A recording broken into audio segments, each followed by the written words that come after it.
High guys, welcome back to my channel. Welcome back new another video. आज के तुम्हारे साथे शेयर करছি सिम्पल टीनेजार বা बिगिनार যে কেউ হও না কেন সবাই এই মেকআপটা কিন্তু দেখেই ইজিলি ভাবে করে নিতে পারবে। স্টেপ বাই স্টেপ কিন্তু আমি এই মেকআপ লুকে দেখিয়ে দিয়েছি।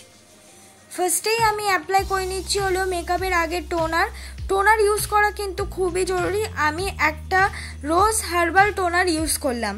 তারপর আমি ইউজ করলাম হলো ময়শ্চারাইজার। আমি পন্ডস জেল ময়শ্চারাইজারটা ব্যবহার করছি। এই পন্ডস জেল ময়শ্চারাইজারটা কিন্তু অয়েলি স্কিনের জন্য বেস্ট। তারপর আমি ব্যবহার করে নিচ্ছি ব্লু হেভেনের প্রাইমার। আমাদের মেকআপটাকে লং লাস্টিং আর স্মুথ করার জন্য কিন্তু একটা প্রাইমার অবশ্যই দরকার, তাই জন্য কিন্তু আমি ব্লু হেভেনের প্রাইমার ইউজ করলাম। তোমরা চাইলে কিন্তু ভেজলিংও ইউজ করতে পারো। তারপর আমি ব্যবহার করছি হলো আইব্রো পেন্সিল। আমি আইব্রো পেন্সিল হিসাবে ব্যবহার করলাম হলো মার্সের আইব্রো পেন্সিল। তোমরা চাইলে এডিএস এর আইব্রো পেন্সিল বা যে কোনো আইব্রো কিট দিয়ে কিন্তু আইব্রোটাকে ফিল করে নিতে পারো। কিন্তু বিগিনারদের একটাই কথা বলবো, আইব্রো যতই ফিল করো না কেন একদম হালকা হাতে পেন্সিল ধরে কিন্তু ফিল করবে, নাহলে কিন্তু ডার্ক হয়ে যাওয়ার চান্স থাকে। তারপর দেখো আমি স্কুলি ব্রাশ দিয়ে আমার আইব্রোটা যে ড্র করেছিলাম সেইটাকে ভালো করে কম করে নিলাম। তারপর আমি ব্যবহার করছি নর্মাল এক লিকুইড কনসিলার। এটার দাম কিন্তু আমার কাছ থেকে 60 টাকা নিয়েছিল।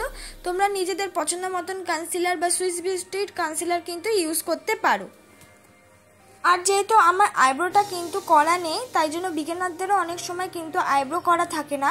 তারা আমার মতন কিন্তু দেখে দেখে খুব সুন্দরভাবেই এঁকে নিয়ে তারপর কনসিলার দিয়ে কাট করে নিতে পারবে। তাহলে বোঝাই যাবে না যে আইব্রোটা করা আছে, করা নেই।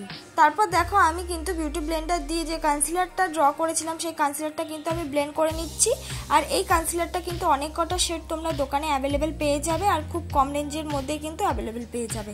তারপর আমি ব্যবহার করছি ইনসাইটের কনসিলার প্যালেট। আর এই ইনসাইটের কনসিলার প্যালেটের মধ্যে থেকে আমি ইউজ করছি হলো একটা অরেঞ্জ কালার, কারণ আমার চোখের নিচে বা অ্যাকনি স্পটগুলো আছে সেখানে কিন্তু আমি কালার ক্যারেক্টার হিসেবে অরেঞ্জ কালারটা ইউজ করছি। তোমরা চাইলে অরেঞ্জ লিপস্টিকও ইউজ করতে পারো।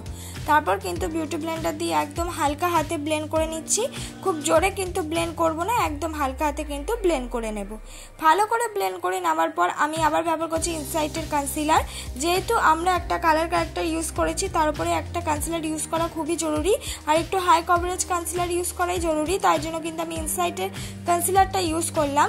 তোমরা যেখানে যেখানে কালার ক্যারেক্টার ইউজ করবে সেখানে কিন্তু ইনসাইটের কনসিলারটা বা যে কোনো কনসিলার হোক একটু হাই কভারেজ সুইস বিউটির কনসিলারটাও কিন্তু অ্যাপ্লাই করে নিতে পারবে। তারপর তোমাদেরকে অনেকেই বলি, অনেকের মিক্স হওয়ার সমস্যা থাকে, তারা কিন্তু বিউটি ব্লেন্ডারটা 1 ঘন্টা আগে ধুয়ে রাখবে।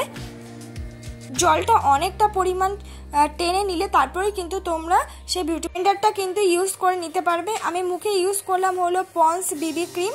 যেহেতু টিনেজারদের জন্য তাই জন্য আমি একটা বিবি ক্রিমই ইউজ করলাম। তোমরা চাইলে নিজেদের ইচ্ছে মতন কিন্তু ফাউন্ডেশনও ইউজ করতে পারো।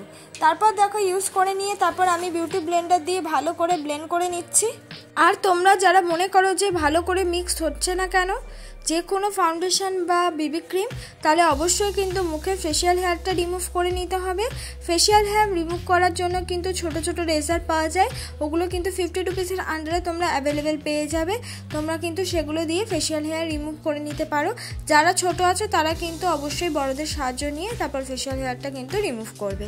ভালো করে দেখো মিক্স করে নেওয়ার পর এবার আমি কনসিলার ইউজ করছি। আমি ইনসাইটের কনসিলারটাই ইউজ করলাম। তারপর সেটাও বিউটি ব্লেন্ডার দিয়ে ভালো করে মিক্স করে নিচ্ছি। আর প্রত্যেকটা ধাপ কিন্তু স্টেপ পূরণ করলেই কিন্তু তোমাদের মেকআপটা একদম স্টেপ বাই স্টেপ হবে, কোনো রকম কিন্তু খুঁত থাকবে না, একদম নিখুঁত হবে। তারপর আমি একটা ব্রাউন কালার শেড নিয়ে আমার গালে কন্ট্রোল করে নিচ্ছি। তোমরাও ইজিলিভাবে এইভাবে কন্ট্রোল করে নিতে পারো। তারপর নাকটাকেও কিন্তু কন্ট্রোল করে নিচ্ছি, আর তোমাদের ইচ্ছে হলে এটা স্কিপ করতে পারো। তারপর আমি মুখে ব্লাশ লাগিয়ে নিচ্ছি। এইটা কিন্তু কেউ স্কিপ করো না, ব্লাশ ছাড়া কিন্তু একদম অসম্পূর্ণ, তাই ব্লাশটা কিন্তু অবশ্যই লাগিয়ে নিই। এবার আমি আই মেকআপ প্রথমে ব্রাউন, তারপর হলো অরেঞ্জ, তারপর হলো সেটা মিক্স করে নিয়ে তারপর রেডটাও আমি ভালো করে মিক্স করে নিয়ে তার উপরে পার্পেল, সেটাও কিন্তু ভালো করে লাগিয়ে নিয়ে সেটা মিক্স করে নিলাম। তারপর সামনের দিকে একটু কাট করলাম কনসিলার দিয়ে। খুব ইজিলিভাবে স্টেপ বাই স্টেপ তোমাদের দেখিয়ে নিচ্ছি। কনসিলার দিয়ে কাট করে নেওয়ার পর পেছন দিক দিয়ে একটুখানি পার্পেল, তারপর হলো অরেঞ্জ ভালো করে মিক্স করে নিয়ে সামনের দিক থেকে ইয়েলো, একদম সামনের দিক থেকে হোয়াইট একটা শিমারি কালার দিয়ে নিলাম। Eye makeup complete. তারপর আইলাইনার পরে নিলাম। আইলাইনারটা পরে নেওয়ার পর যে একটুখানি পার্পল কালার শেডটা বা একটু ব্রাউনিশ শেড নিয়ে চোখের নিচে কিন্তু আমি ব্রাশ দিয়ে ভালো করে ব্লেন্ড করে নিলাম। তারপর আমি পরে নিলাম হলো মাস্কারা। তোমরা চাইলে যে কোনো ইচ্ছে মতো নিজেদের মাস্কারা পরে নিতে পারো। তারপর আমি ইউজ করে নিলাম হলো হাইলাইটার, মার্সের হাইলাইটার আমি ইউজ করেছি। একটা রেড লিপস্টিকের সঙ্গে কিন্তু আজকের এই মেকআপটা আমি কমপ্লিট করলাম। আশা করি মেকআপটা কিন্তু তোমাদের দেখাতে আমি পেরেছি স্টেপ বাই স্টেপ। বিগিনার থেকে টিনেজার যারাই আছো কেন, আমার এই মেকআপ ভিডিওটা দেখলে কিন্তু পুরো স্টেপ বাই স্টেপ এই মেকআপটা করে নিতে পারবে ইজিলিভাবেই। তাই তোমাদের যদি মেকআপ ভিডিওটা ভালো লেগে থাকে অবশ্যই লাইক কমেন্ট শেয়ার করতে ভুলো না। পরবর্তী ভিডিও কী আনবো প্লিজ কমেন্ট বক্সে জানিয়ে দিও।